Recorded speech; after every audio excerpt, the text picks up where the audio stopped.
تو ایسی صورت میں شرن فائلوں کا بیچنا یا اس قسم کی جو ایڈجسٹمنٹ یا کوئی ٹوکن مل گیا ان کو، جیسے ایک پروجیکٹ ہے اس نے لانچ ہونے کے بعد یہ کہا کہ اگر آپ ہمارے ممبر ہیں، اگر آپ ہمارے کسی اور پروجیکٹ میں آ کر ہماری اسی پروجیکٹ میں کسی اور پروجیکٹ میں آپ کوئی اور چیز خریدتے ہیں تو ہم آپ کو اس کے اوپر 20% کا ڈسکاؤنٹ دیں گے، اور یہ اس کا کوپون ہے۔ اب وہ کوپون جو ہوتا ہے وہ آدمی اگر خود ایکسرسائز کر لے جا کر کہ مثلا وہ پروجیکٹ اے میں بیٹھا ہوا ہے، پروجیکٹ بی میں کوئی نیا پروجیکٹ لانچ ہوا، پروجیکٹ بی میں اس نے جا کر وہاں پر خریداری کی، اور خریداری کے لیے فرض کریں کہ پراپرٹی کی قیمت طے ہوئی تھی 50 لاکھ، اس نے جا کے وہاں ٹوکن اپنا پریزنٹ کر دیا کہ میں پروجیکٹ بی کے اندر رہتا ہوں اور اس کا میں ممبر ہوں، تو مجھے کمپنی نے یہ آفر کیا تھا کہ اگر آپ ہمارے پروجیکٹ بی میں آ کر خریداری کریں گے تو آپ کو 20% ڈسکاؤنٹ ملے گا، تو یہ 50 لاکھ کی جو چیز ہے یہ مجھے 40 لاکھ کی ملنی چاہیے، کوپون لے لیں، تو وہ کمپنی اس کو پھر ڈسکاؤنٹ دے دیتی ہے۔ تو بسا اوقات یہ ہوتا ہے کہ لوگ آ کر یہ کوپون بیچتے ہیں، خود تو ظاہر ہے کہ ایک آدمی پروجیکٹ اے میں بیٹھا ہے تو فرض کرنا اس کے پاس پیسے نہیں ہے پروجیکٹ بی میں جا کر خریداری کرنے کے، اس کو لیکن کوپون مل گیا ہے، تو اب وہ کوپون کیا کریں؟ یہ بالکل جا کر بازار میں خرید و فروخت کرنے کے لیے ان کے پاس آفر آتی ہے، جیسے ہمارے پاس اسٹاک مارکیٹ میں رائٹ شیئر کی جو چیزیں بک رہی ہوتی ہیں، تو شرعاً اس کی خرید و فروخت بھی کرتے ہیں۔ اور بھی اس کے علاوہ کئی صورتیں، ایک دو باتیں میں نے آپ کے سامنے عرض کی۔ تو دیکھیں فائل بیچنے کے بارے میں دو باتیں یاد رکھیں۔ کسی آدمی نے ایک پروجیکٹ کے اندر ایک پلاٹ بک کرایا تو دو صورتیں ہو سکتی ہیں، یا تو پلاٹ اس کے نام الاٹ ہو گیا ہے یا پلاٹ اس کے نام الاٹ نہیں ہوا ہے۔ اگر پلاٹ الاٹ ہو گیا ہے پھر تو اس کے لیے بیچنا شرعاً درست ہے، اس میں تو کوئی سوال نہیں ہے، لیکن اگر پلاٹ اس کے نام الاٹ نہیں ہوا ہے تو پھر دو صورتیں مزید ہیں، یا تو اس کو ایک سیکٹر ایلوکیشن تو ہو گئی ہے، پلاٹ ایلوکیشن نہیں ہوئی، یعنی مثال کے طور پہ ایک آدمی نے جا کے ایک ڈیولپمنٹ اسکیم کے اندر ایک اپنا مثال کے طور پہ 200 گز کا پلاٹ بک کرایا، ان کے پاس ایک لیٹر آ گیا کہ یہ جو ڈیولپمنٹ اسکیم ہے اس کے بلاک نمبر 3 کے اندر ہم آپ کو 200 گز کا پلاٹ دیں گے، تو کم سے کم یہ طے ہو گیا کہ اس اسکیم کے بلاک نمبر 2 کے اندر ان کو جو ہے وہ ایک پلاٹ ملے گا۔ اب وہ پلاٹ بلاک نمبر 2 میں کون سا ہوگا ابھی یہ طے نہیں ہے، یہ ان کا کچھ دنوں بعد طے ہوگا، جیسے ہم کہتے ہیں کہ ایلوکیشن کی جائے گی ان کے نام سے پرسنل کے بلاک نمبر 2 کے اندر 304 نمبر پلاٹ آپ کا ہے۔ تو اگر ایسا نہیں بھی ہے لیکن بلاک اس کو الاٹ ہو گیا ہے تو اس کا مطلب ہے کہ ایٹ لیسٹ اس کو یہ پتہ چل گیا کہ میرا پلاٹ کس جگہ پہ ہے۔ تو ہمارے فقہاء کرام کی معذرات کی رائے یہ ہے کہ یہ طریقہ کار بھی، اگر یہ شخص یہ فائل بیچ رہا ہوتا ہے تو یہ فائل ہم یہ نہیں کہہ سکتے کہ اس فائل کے پیچھے کچھ نہیں ہے، اس فائل کے پیچھے کم سے کم ایک پیس آف لینڈ ضرور ہے جو کہ ایک بڑے پیس آف لینڈ کے اندر ایک ہے، یعنی کہ بلاک نمبر 2 کے اندر ایک پلاٹ ہے جو کہ 200 گز کا ہے، وہ اس کو ملے گا۔ اب وہ کون سا پلاٹ ہے وہ چونکہ ابھی معلوم نہیں ہے تو یہ ابھی ان آئیڈینٹیفائڈ ہے، لیکن یہ اس کی ملکیت میں ہے، وہ جس کے لیے فقہ کی اصطلاح استعمال ہوتی ہے کہ مشاع ہے، یہ ان آئیڈینٹیفائڈ ہے، یہ تو نہیں پتا کہ کون سا ہے لیکن اسی کے اندر ہے، لہٰذا یہ سمجھا جائے گا کہ یہ جو پیس آف لینڈ ہے بلاک نمبر 2 کے اندر 200 گز کے جتنے پلاٹ ہیں، مثلا فرض کریں بلاک نمبر 2 میں 200 گز کے 500 پلاٹ ہے تو ان 500 میں سے ایک پلاٹ اس شخص کا ہے، اور اگر یہ فائل جا کے بیچ رہا ہے تو وہ اس پلاٹ کو ریپرزینٹ کر رہی ہے، اگرچہ وہ آئیڈینٹیفائڈ نہیں ہے، پتہ نہیں ہے کون سا ہے، لیکن کم سے کم یہ ضرور معلوم ہے کہ اس پیس آف لینڈ میں ہے، یہ صورت بھی شرعاً بیچنا جائز ہے۔ لیکن اگر فائل اس شکل میں ہے کہ نہ تو آپ کا کوئی جگہ پتہ چلی ہے، نہ ہی آپ کا کوئی وہاں پر اسپیسیفک پلاٹ ہے، نہ آپ کے لیے کوئی جگہ الاٹ ہوئی ہے، ابھی آپ کے پاس ایک رائٹ آیا ہے کہ آپ کو 200 گز کا پلاٹ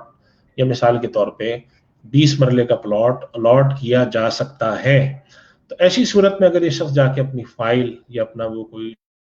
اس کے پاس ٹوکن ہے وہ بیچتا ہے تو شرعاً کیا یہ خرید و فروخت درست ہے؟ تو اس کے بارے میں ہمارے علماء کرام کے تحفظات ہیں، وہ یہ سمجھتے ہیں کہ محض اس طرح کا جو پیپر ہوتا ہے یہ اس شخص کا ایک رائٹ تو اسٹیبلش کرتا ہے کہ اس شخص کو آئندہ آنے والے وقتوں میں کوئی ایلوکیشن میں اس کا بھی پلاٹ مل جائے گا، لیکن ابھی تک اس کے پاس کوئی پیس آف لینڈ نہیں ہے، صرف اس کا ایک رائٹ اسٹیبلش ہوا ہے۔ اور وہ بسا اوقات جیسے بہت ساری اسکیموں میں بعد میں ایسی کٹائی بھی پڑ جاتی ہے کہ کمپنی ان سے رابطہ کر کے کہتی ہے کہ ہمارا ارادہ تو تھا آپ کو پلاٹ دینے کا، لیکن بدقسمتی سے ہم پیس آف لینڈ کے پر کوئی تنازع آ گیا ہے یا کوئی مسئلہ کھڑا ہو گیا، ہم آپ کو پلاٹ نہیں دے سکتے اور کسی اور جگہ ہم آپ کو دے دیتے ہیں یا پیسے آپ ہم سے لے لیں۔ اس وجہ سے ہمارے علماء کرام کا اکثریت اس کے پر تھوڑا تحفظ رکھتی ہے، وہ سمجھتے ہیں کہ یہ محض اور محض ایک طرح کے حق کی خرید و فروخت ہے، کسی پراپرٹی کی نہیں ہے۔ تو فائل کے حوالے سے ان چیزوں کو پیش نظر رکھنا چاہیے۔ باقی وہ جو ٹوکنز کی خرید و فروخت ہوتی ہے کہ ہمیں ایک ڈسکاؤنٹ کوپون ملا ہے اس کی آپ خرید و فروخت کر لیں, یا مثال کے طور پہ کوئی شخص آ کے کہتا ہے کہ میرے پاس ایک کینسل فائل پڑی ہے, اس کے ڈیوز ہیں, تو ڈیوز کی سیل و پرچیز ہوتی ہے. تو یہ طریقہ کار شرعاً جو ہے یہ محل نظر ہیں, ان کے بارے میں علماء کرام کے تحفظات اور اس کو وہ منع کرتے ہیں.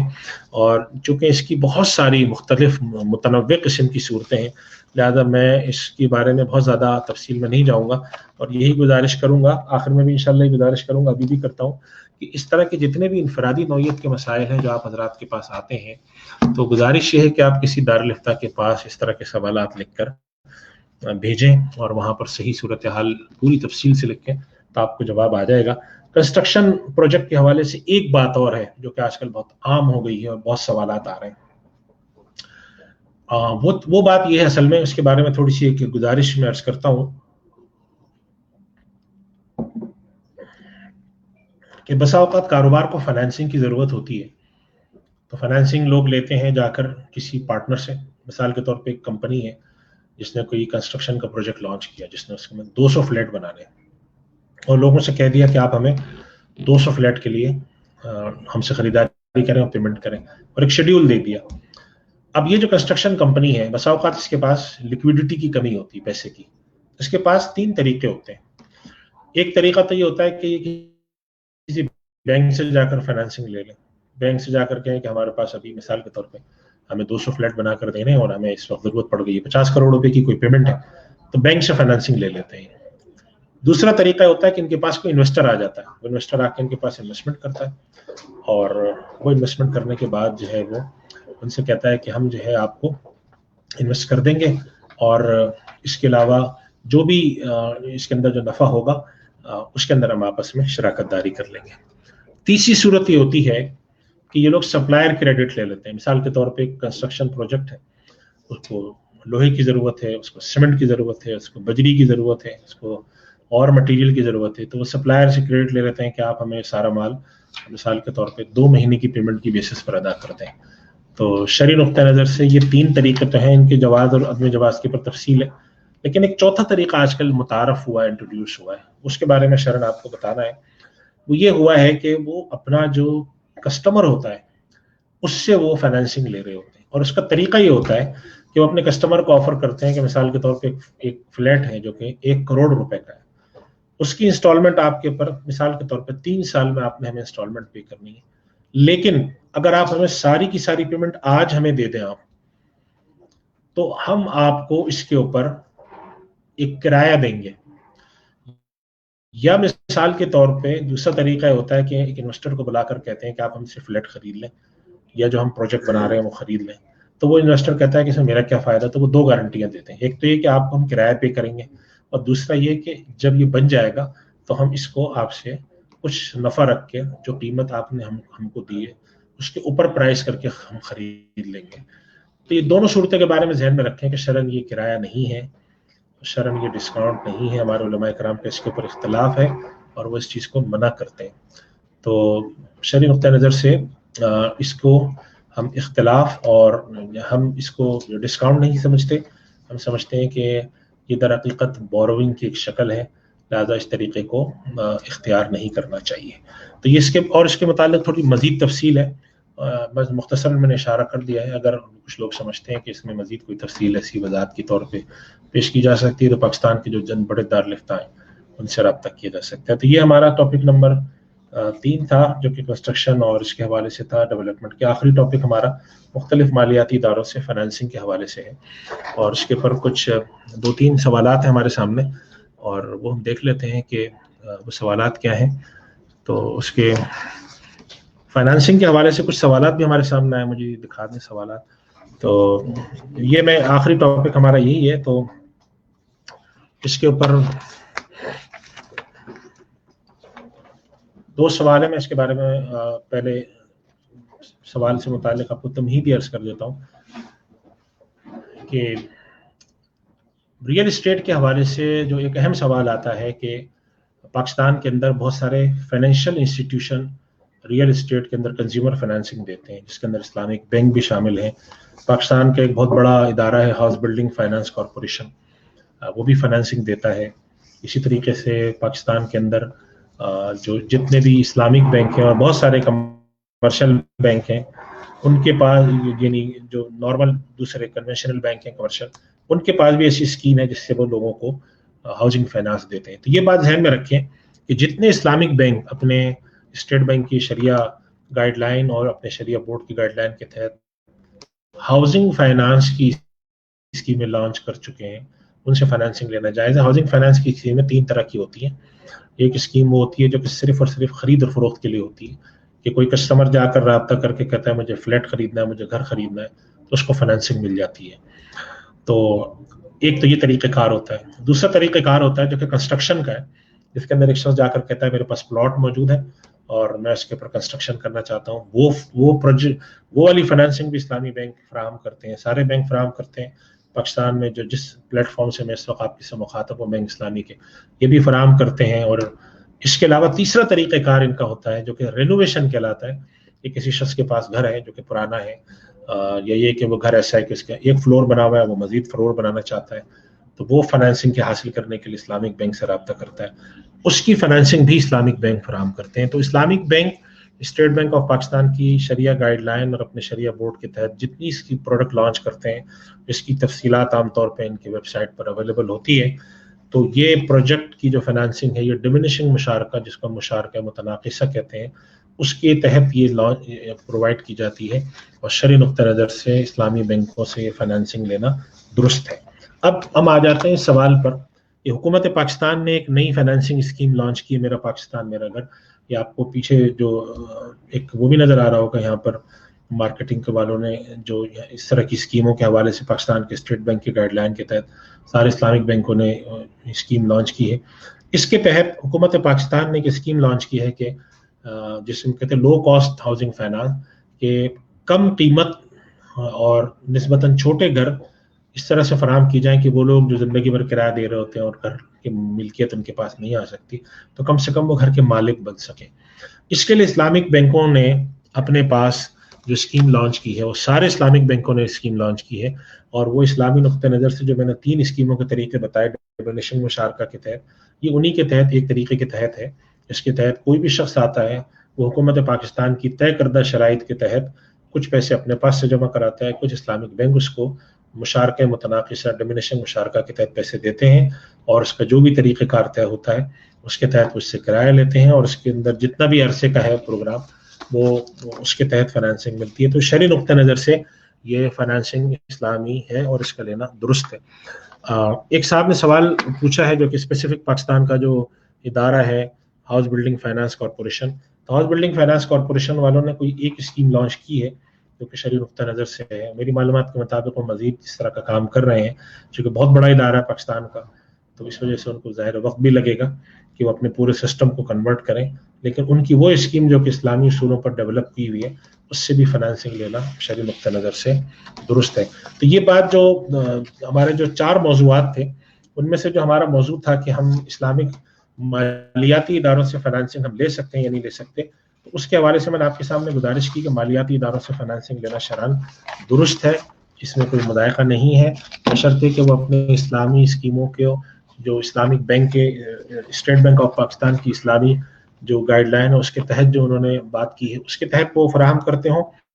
اور دوسری بات یہ ہے کہ ان کے شریعہ بورڈ سے اپروو ہو. اور یہ بات آپ حضرات کے علم میں ہوگی کہ پاکستان کے اندر کوئی بھی bank state bank of Pakistan کے اسلامک بینکنگ ڈپارٹمنٹ کے مکمل ریویو اور اس کی منظوری کے بغیر، اور اس بینک کے شریعہ بورڈ کی مکمل منظوری اور تفصیل کے بغیر کوئی بھی اسلامی بینک اپنے پاس کوئی ایسی اسکیم نہیں لانچ کر سکتا جس کے تحت وہ ہاؤسنگ فائنانس پرووائڈ کرے. تو میں اپنی گفتگو کا خلاصہ آپ کے سوالات کے جوابات لینے سے پہلے میں عرض کر دیتا ہوں کہ 4 موضوعات ہم نے اپنے آج کے ویبینار میں منتخب کیے تھے. ایک یہ تھا کہ جس کے اندر ہم گھر کی خریداری اور جائیداد کی خریداری کے حوالے سے کچھ مسائل آپ کے سامنے رکھے، جس کے اندر لیز ہم جو ایگریمنٹ کرتے ہیں اس کا کیا حکم ہے، بیانہ دینے کا کیا حکم ہے، قیمت بڑھنے یا گھٹنے کی صورت میں خریدار یا بیچنے والے کے پیچھے ہٹنے کا کیا حکم ہے، وعدہ خلافی کا کیا حکم ہے، اس پر آپ کے سامنے تفصیل عرض کی. دوسرا یہ کہ اسٹیٹ ایجنٹ اور کمیشن ایجنسی کا جو اسٹرکچر ہے بروکریج کا، اس کے شرعی احکامات کیا ہیں، اس کی آپ کے سامنے تفصیل عرض کی کہ اس کا حق ہے، اگر ایک اسٹیٹ ایجنٹ انوالو ہوا ہے تو اس کا حق ہے وہ نہیں مارنا چاہیے. اس طرح اسٹیٹ ایجنٹس کو غلط بیانی کر کے کسی خریدار کو کچھ قیمت بتانا اور بیچنے والے کو کچھ قیمت بتا کے بیچ میں سے اپنا رکھ لینا، یہ بھی ناجائز ہے. اور اس طریقے سے بلا وجہ میں اپنی قیمت بڑھانے کے لیے جھوٹے خریدار لگانا یہ بھی شرعاً ناجائز ہے. اس کے حوالے سے تفصیلی احکام آپ کے سامنے رکھے. کنسٹرکشن اور ڈیولپمنٹ پروجیکٹس کے حوالے سے آپ کے سامنے گزارشات رکھی کہ ہمارے یہاں جو ایسی اسکیم لانچ ہوتی ہیں اس کے اندر بعض دفعہ فائلیں بکتی ہیں, بعض دفعہ جو انکمپلیٹ جو ہوتے ہیں فلیٹس بک رہے ہوتے ہیں, ان کا شرعاً کیا حکم ہے. اور اسی طریقے سے ہمارے یہاں اس میں جو بعض دفعہ لوگ ٹوکن اٹھا کے بیچ رہے ہوتے ہیں, یا فائلیں یا جو بکنگ کرانے کے لیے جو ہم سے فی لی جاتی ہے اس کا کیا حکم ہے. اور آخری جو موضوع تھا کہ مالیاتی اداروں سے فنانسنگ لینے کے لیے شرعی احکامات کیا ہیں, وہ میں نے آپ حضرات کے سامنے رکھے کہ شرعاً جو اسلامک بینک, جتنے بھی اسلامی بینک ہیں, میں اسلامی بینکوں کی بات کر رہا ہوں صرف, جتنے اسلامک بینکوں نے ہاؤسنگ فائنانس کی جو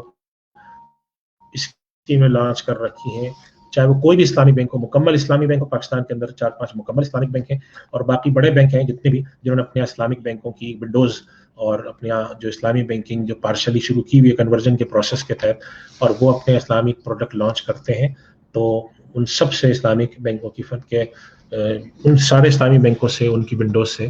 فائنینسنگ لینے کی شرعاً اجازت ہے. تو یہ آج کا ہمارا سیمینار کا موضوع تھا, اور اس حوالے سے آپ حضرات کے سوالات میرے پاس آ رہے ہیں, تو میں سوالات کی طرف چلتا ہوں. ایک سوال میرے سامنے آیا ہے کہ کسی جگہ ان اتھرائز جگہ پر قائم دکان یا مکان کی خرید فروخت کرنا جائز ہے نہیں. تو یہ بات یاد رکھیں کہ قانوناً اگر کسی جگہ پر کسی چیز کے بنانے کی اجازت نہ ہو اور وہاں لوگ بنائیں, قبضہ کر کے بنائیں, یا وہاں پر کوئی دھوکہ دہی سے بنائیں, تو شرعاً وہ ملکیت آپ کے پاس حاصل نہیں ہوتی, قانوناً بھی حاصل نہیں ہوتی. اور ہمیں چاہیے ہم اپنے معاشرے میں ایسی چیزوں کے بارے میں 2 باتیں میں عرض کروں گا. ایک تو لوگوں کو خیال رکھنا چاہیے کہ وہ ایسی جگہوں پر جا کے اناتھرائز سرکاری جگہ ہیں, دوسروں کی جگہ ہے, عوامی چیزیں ہیں, اس پر جا کر قبضہ کر کے اپنے پلاٹنگ کر کے بیٹھ جائیں, تو شرعاً یہ ناجائز ہے. اس کے لیے ان کو بچنا چاہیے, اور یہ ایسی بات ہے کہ جس کے بتانے کی کوئی خاص ضرورت نہیں ہے ہر مسلمان کے علم میں. اور دوسری بات یہ میں حکومت کے حضرات سے عرض کروں گا کہ ہماری جو حکومت کی جو اتھارٹیز ہیں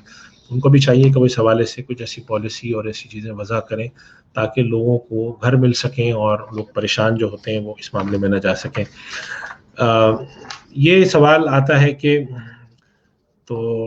ایک صاحب نے سوال پوچھا ہے کہ میں اسٹیٹ ایجنٹ ہوں اور کوئی اچھا پلاٹ مل جاتا ہے تو انویسٹر کے ساتھ مل کر خرید لیتا ہوں, اور مقصد ہوتا ہے کہ کوئی بک جائے, یعنی کیپٹل گین آبجیکٹو ہوتا ہے, اس کا مقصد ہوتا ہے. زکوٰۃ اس پر آئے گی, تو یہ بات دھیان میں رکھیں, ہم نے زکوٰۃ کے حوالے سے بھی نہیں رکھا ہے, انشاءاللہ زکوٰۃ کے حوالے سے اگلا پروگرام رکھیں گے تو اس کے اندر بات کوشش کریں گے رمضان سے تھوڑا پہلے ہو جائے. زکوٰۃ کے حوالے سے یہ بات یاد رکھیں کہ کوئی بھی پلاٹ آپ نے اس نیت سے خریدا ہو کہ میں آگے بیچ کر نفع کماؤں گا, تو اس کے اوپر زکوٰۃ آئے گی. اور اس کا طریقہ یہ ہوگا کہ آپ کے پاس جو دیگر اثاثے ہیں جن پر زکوٰۃ آتی ہے, آپ کے پاس کیش ہے, آپ کی کوئی انویسٹمنٹ ہے, آپ کے پلاٹس ہیں جو خالصتاً صرف اور صرف بیچ کر نفع کمانے کے لیے رکھے گئے, اپنے گھر کا ہے اس پر زکوٰۃ نہیں ہے, تو ایسے پلاٹس کے اوپر زکوٰۃ آئے گی. آپ کی جو بھی کٹ آف ڈیٹ ہے, مثلا فرض کریں زکوٰۃ آپ سال میں رمضان کی 1 تاریخ کو دیتے ہیں, تو اس وقت آپ اس کی جو مارکیٹ ویلیو ہے اس پر زکوٰۃ دیں گے. کروڑ کا پلاٹ آپ نے خریدا, آج وہ 40 لاکھ کا ہے تو 40 لاکھ پہ زکوٰۃ ہوگی. کروڑ کا پلاٹ خریدا آپ نے, وہ آج وہ 10 کروڑ کا ہے تو 10 کروڑ پر زکوٰۃ ہوگی. فلیٹ کی فائل کی خرید و فروخت کا حکم کیا ہے, یہ میں نے اس میں عرض کر دیا کہ وہ فلیٹ کی فائل جو ہوتی ہے, اگر اس کے اندر آپ کا پراپرٹی کے اندر حصہ موجود ہے, جائیداد وہ جو جس پلاٹ کے پر وہ بن رہا ہے تو اس کی گنجائش ہے. اور یہ ایک سوال آیا ہے کہ اسٹیٹ ایجنٹ ہیں, بعض دفعہ پارٹی سے مکان خرید لیتے ہیں, بیانہ بھی دیتے ہیں, اور پھر اس کے بعد ایک اور پارٹی مل جاتی ہے اور اس سے ٹوکن پکڑ لیتا ہوں اور ادائیگی براہ راست پہلی پارٹی کو کرا دیتا ہوں. یعنی یہ کرتے ہیں کہ انہوں نے ایک پارٹی کے ساتھ سے مکان کا سودا کیا اور بیانہ بھی دے دیا. تو اس کے بارے میں نے عرض کیا تھا کہ اگر آپ نے ان کے ساتھ باقاعدہ طور پہ خرید و فروخت کا معاہدہ کر لیا ہے, جسے ایگریمنٹ ٹو سیل کہتے ہیں, تو آپ کی پھر خرید و فروخت منعقد ہو گئی, رجسٹرڈ اگرچہ نہیں ہے. اب اس کے بعد جا کے اگر آپ اس پہ خرید و فروخت آگے کرتے ہیں تو شرعی نقطہ نظر سے بے قبل القبض زمین میں چونکہ درست ہے, یعنی کہ پراپرٹی کا اگر آپ کے پاس پوزیشن نہ بھی ہو, اونرشپ آ گئی ہو, تو آپ بیچ سکتے ہیں, تو لہٰذا یہ صورت جائز ہے. البتہ اس کا ٹیسٹ کیا ہے, کیسے پتہ چلے کہ آپ اس کے مالک بن سکتے ہیں؟ تو یہ ہے کہ فرض کریں کہ اگر آپ کا آگے سودا نہیں ہوتا, یعنی آپ نے ایک پلاٹ خریدا یا آپ نے ایک گھر خریدا اور اس کی پیمنٹ آپ نے 3 مہینے میں کرنی ہے. فرض کر لیں کہ آپ نے جنوری کی 1 تاریخ کو خریدا, تو اگر فرض کریں کہ پورے 3 مہینے جنوری, فروری, مارچ میں کوئی آپ کو گاہک نہ ملے اور آپ بآسانی اس کی پیمنٹ اپنے پاس سے کر سکیں, تو اس کا مطلب یہ ہے کہ آپ حقیقی معنوں میں خریدار ہیں. اور اگر آپ کے پاس جیب میں کچھ نہیں ہے صرف ٹوکن کی بنیاد پر آپ یہ کام کرتے ہیں تو پھر اس کا مطلب ہے کہ آپ حقیقی خریدار نہیں ہیں، اور ٹوکن کے دوران آپ کوشش کرتے ہیں کہ پارٹی مل جائے تو بیچ دوں، نہ ملے تو ٹوکن چھوڑ دوں، تو یہ طریقہ کار شرعاً درست نہیں ہے اور یہ جائز نہیں ہے۔ اس کے علاوہ جو سوال آیا ہے کہ یہ جو ڈبل واپس کیا جاتا ہے، ڈیل کینسل ہونے پر بیانہ ڈبل واپس کرنا، یعنی کہ ایک شخص ہے جس نے پلاٹ بیچا، سیلر ہے، اور اس نے بیانہ لے لیا، اب کسی وجہ سے وہ پلاٹ نہیں بیچنا چاہتا تو خریدار کہتا ہے مجھے ڈبل بیانہ واپس کرو، تو کیا ایسا کرنا درست ہے؟ تو اس کا جواب یہ ہے کہ ایسا کرنا درست نہیں ہے۔ اگر اس نے کسی جائز وجہ سے یہ کام کیا ہے تو پھر آپ کو شرعاً اس جائز وجہ کا خیال رکھنا چاہیے۔ یعنی جائز وجہ سے مراد یہ نہیں ہے کہ اس کے خاندان میں لڑائی ہو گئی، اب اس کا ارادہ بدل گیا، مثلا لوگ کہتے ہیں کہ میں نے بیچنے کا ارادہ کیا تھا اب نیت نہیں، یہ کوئی جائز وجہ نہیں ہے۔ جائز وجہ یہ ہوتی ہے کہ اس کے اوپر کوئی وراثت کا مسئلہ کھڑا ہو گیا یا قانونی طور پر وہاں کوئی پیچیدگی کھڑی ہو گئی، وہ سیلر آ کے کہتا ہے کہ کم سے کم 6 مہینے تک تو میں مقدمے میں گھرا رہوں گا، اب میں آپ کو بیچ نہیں سکتا، تو آپ نے کہا میرا ڈبل ٹوکن واپس کرو، یہ درست نہیں ہے۔ ایک صورت یہ ہے کہ سیلر نے یہ سوچا کہ اس آدمی کو جو میں نے فلیٹ بیچا ہے، مثلا فرض کریں کہ 1 کروڑ کا بیچا ہے اور اب اس کی قیمت بڑھ گئی ہے، مجھے کہیں اور سے 1 کروڑ 20 لاکھ مل جائیں گے، تو اس آدمی نے فرض کریں کہ خریدار نے ٹوکن دیا ہوا تھا 3 لاکھ، اس نے خریدار کو 6 لاکھ واپس کیے، اور اب جب یہ بیچے گا 1 کروڑ 20 لاکھ کا تو اس کو تقریباً 14 لاکھ کا نفع ہوگا، تو کیا یہ صورت درست ہے؟ تو اس کا جواب ہے کہ اس سیلر کے لیے ایسا کرنا شرعاً درست نہیں ہے، اور بائر کو چاہیے کہ وہ کوشش ہی کرے کہ کورٹ آف لاء میں جا کے اس ٹرانزیکشن کو ایگزیکیوٹ کرائے، بجائے اس کے کہ وہ اس کے اوپر ڈبل ٹوکن واپس کر کے اپنے پاس وہ جو ہے وہ نفع رکھنے کی کوشش کرے۔ اس کے علاوہ کچھ سوال ہے، وہ مختلف سوال آ رہے ہیں کہ ہاؤس بلڈنگ فائنانس کے حوالے سے ایک سوال آیا، اس پر جواب میں عرض کر چکا ہوں کہ ان کی بعض اسکیمیں ایسی ہیں کہ جس کے پر یہ چیز سے ہے، اور اس کے علاوہ جو ہمارے پاس سوال آ رہے ہیں وہ کوئی اتنے زیادہ نہیں ہے، زیادہ تر سوالات کے جو جوابات ہیں وہ دے چکا ہوں میں، تو اس وجہ سے ایک سوال اور بھی کسی صاحب نے یہ لکھا ہے، انہوں نے کہ ایک اسکیم کا نام لے کر پوچھا ہے کہ وہ تو خیر ہمارے سے تعلق نہیں رکھتا کہ لون مل جائے گا یا نہیں، تو بس میں اپنی گفتگو یہاں پر ختم کرتا ہوں اور خلاصہ کلام میں عرض کر دیتا ہوں کہ آپ کے سامنے یہ جو 4 موضوعات پر گفتگو ہوئی ہے، جس کے اندر آپ کو ہم نے گھر کی خرید و فروخت ہے، کمیشن ایجنسی ہے، کنسٹرکشن ہے، اور مالیاتی اداروں سے فائنانسنگ ہے، اس کے اوپر تقریباً جتنے بھی سوالات ہمارے یہاں پیدا ہوتے ہیں اس کا تقریباً آلموسٹ آپ کے سامنے جواب آ چکا ہے۔ باقی جو انفرادی طور پہ لوگ سوال پوچھ رہے ہیں کہ کس اسکیم میں اسلامک بینک فائنانسنگ کر سکتا ہے نہیں کر سکتا، تو یہ پھر بینک کے چونکہ شرعی مسئلہ نہیں ہے، یہ بینک کی فائنانسنگ کا کاروباری مسئلہ ہے، یہ بینک کے جو کال سینٹر ہوتے ہیں وہاں فون کر سکتے ہیں آپ، ہر بینک نے اپنا کال سینٹر بنایا ہے، آپ وہاں رابطہ کر کے معلومات کر سکتے ہیں کہ کیا اسلامک بینک اس اسکیم میں پروجیکٹ میں فائنانسنگ دے رہا ہے یا نہیں دے رہا۔ اور اسی طریقے سے اگر کسی کے اسپیسیفک کویشچن ہے کہ کسی اسٹیٹ ایجنسی کے ساتھ کچھ اس نے کیا تھا اور جو ہے وہ نہیں ہو سکا، تو وہ سوال اپنا جو ہے وہ یا تو کسی بہتر شکل لے کے اس کو تحریری شکل میں کسی دارالفتہ بھیج دیں، اور اگر فرض کریں آپ ہمارے بینک میں بھیجتے ہیں تو بینک والے آپ کو تھوڑی رہنمائی کر سکتے ہیں کہ آپ اس کو کہاں بھیج سکتے ہیں۔ اور کنسٹرکشن اور ڈیولپمنٹ کے حوالے سے بھی آپ کے سامنے سوالات جوابات آ گئے ہیں، اصولی باتیں آ گئی ہیں، تو ان کلمات پر میں اپنی گفتگو ختم کرتا ہوں، اور اللہ تعالیٰ سے دعا ہے کہ جو باتیں اللہ کی رضا کے مطابق کہی گئی ہیں اللہ اس کو قبول فرمائے، اور جن باتوں میں اللہ کی رضا شامل نہیں تھی اور وہ اللہ کی رضا کے خلاف ہیں، اللہ تعالیٰ مجھے اس بات پر معاف فرمائے، اور جو کچھ بھی کہا گیا ہے اس پر عمل کرنے کی توفیق عطا فرمائے۔ وآخر دعوانا الحمد للہ رب العالمین۔